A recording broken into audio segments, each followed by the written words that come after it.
Marah dicap teroris, KKB ancam habisi militer dan suku Jawa di Papua. TNI dan Polri siap menjaga warga. Polri meminta masyarakat di Papua tak khawatir dengan ancaman kelompok kriminal bersenjata atau KKB yang mengancam militer dan orang Jawa di Papua.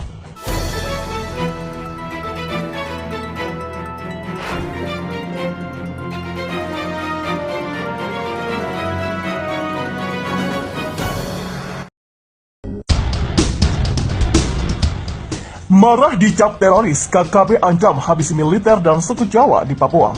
TNI dan Polri siap menjaga warga. Polri meminta masyarakat di Papua tak khawatir dengan ancaman kelompok kriminal bersenjata atau KKB yang mengancam militer dan orang Jawa di Papua.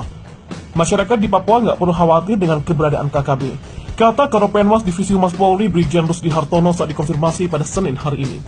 Ia menyampaikan pihaknya memastikan akan menjaga ketertiban dan keamanan seluruh masyarakat di tanah Papua. TNI Polri akan menjaga dan mengawal warganya dalam bingkai NKRI di tanah Papua, ucapnya. Seperti diketahui sebelumnya, Tentara Pembebasan Nasional Papua Barat Organisasi Papua Merdeka meminta intervensi militer dari pasukan keamanan PBB.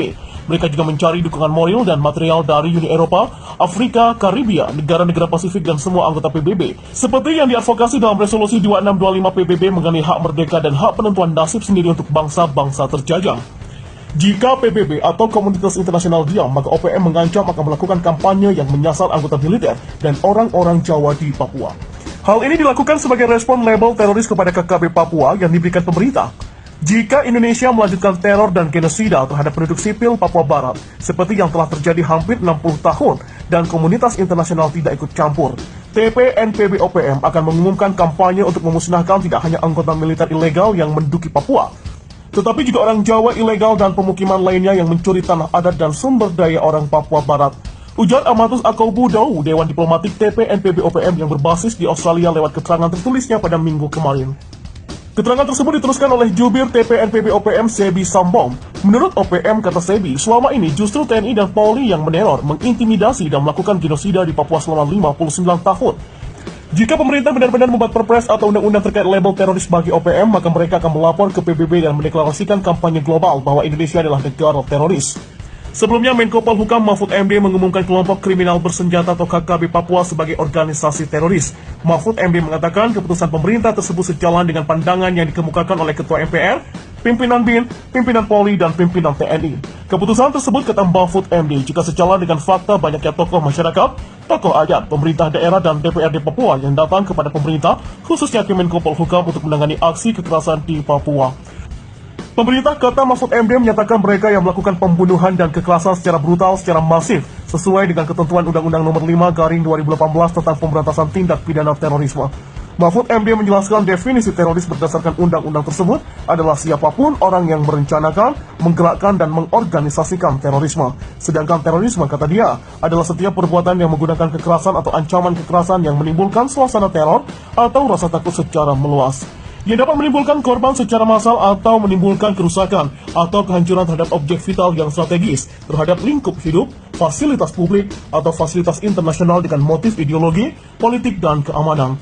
Tidak hanya KKB, kata Mahfud MD, pemerintah juga menyatakan mereka yang berafiliasi dengan KKKB termasuk ke dalam tindakan teroris.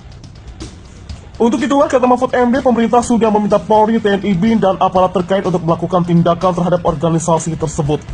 Sebelumnya, Wakil Ketua DPR Aziz Samsudin meminta pemerintah mendefinisikan kelompok kriminal bersenjata atau KKB sebagai organisasi teroris sesuai dengan Undang-Undang Nomor 5/2018 tentang terorisme. Juga kelompok kriminal separatis bersenjata atau KKSB, Organisasi Papua Merdeka atau OPM, dan Tentara Nasional Pembebasan Papua Barat atau TNPBB. Aziz mengatakan kelompok bersenjata di Papua sejatinya para pelaku atau terduga terorisme karena melakukan teror, ancaman, menyandra, membunuh, menyiksa, dan bahkan menculik warga sipil seringkali dengan motif politik. Maka mereka disebut dengan teroris. Sama halnya dengan kelompok di Poso, di Bima, di Jawa Barat, Jawa Tengah, ataupun Jawa Timur. Keengganan pemerintah melakukan pelabelan sebagai terorisme terhadap KKB sejenis kelompok Egyanus Kogoya bisa jadi adalah suatu pendekatan politik yang diambil untuk meredakan ketegangan akibat separatisme di Papua. Kata Aziz lewat keterangan tertulis pada Senin beberapa waktu yang lalu. Aziz juga menuturkan jangan pernah mengatakan kejadian di Papua bukan terorisme karena sejatinya terorisme terjadi di sana. Menurutnya, terorisme yang berakar dari separatisme persis seperti apa yang terjadi di Thailand Selatan, maka secara penegakan hukum dan Maka secara penegakan hukum pun Undang-Undang Pemberantasan Terorisme dapat digunakan. Walaupun pendekatan pemberantasan terorisme dapat digunakan di Papua, pendekatan terbaik adalah lewat pendekatan kesejahteraan, sosial, ekonomi, dan juga budaya. Seraya memberikan rekognisi dan akomodasi terhadap hak-hak masyarakat adat atau lokal yang eksis di sana. Politikus Partai Golkar itu juga menjelaskan resiko lain yang lebih besar dari pendefinisian OPM sebagai pemberontak adalah munculnya peluang bagi mereka di luar negeri untuk merujuk protokol tambahan 2 tahun 1977 dari Konvensi Jenewa atau Geneva Convention.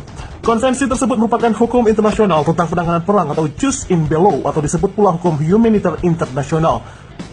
Protokol tambahan 2 membahas konflik bersenjata non-internasional atau di dalam sebuah negara. Pada pasal 1 dinyatakan, angkatan perang pemberontak atau kelompok bersenjata pemberontak lainnya yang terorganisir di bawah komando. Hal ini memungkinkan mereka untuk melaksanakan operasi militer secara terus-menerus dan teratur yang berarti termasuk objek konvensi Jenewa. Pasal 3 protokol tambahan 2 juga melarang adanya intervensi dari luar, tetapi tidak ada larangan pihak pemberontak menyampaikan masalah kepada dunia internasional jika menurutnya terjadi pelanggaran konvensi Jenewa. Bebernya, Aziz menegaskan walaupun belum atau tidak menyetujui dan meratifikasi protokol tambahan 2, Indonesia sudah meratifikasi konvensi Jenewa. Karena itulah penyebutan OPM sebagai pemberontak dapat berisiko internasionalisasi. Kasus serangan OPM atau saat TNI ataupun Polri menindak mereka. Jadi, penyelesaian OPM sebaiknya dilakukan konfensif, secara taktik operasional TNI dan Polri segera menghancurkan dan menetralisasi para penyerang, ujar Aziz.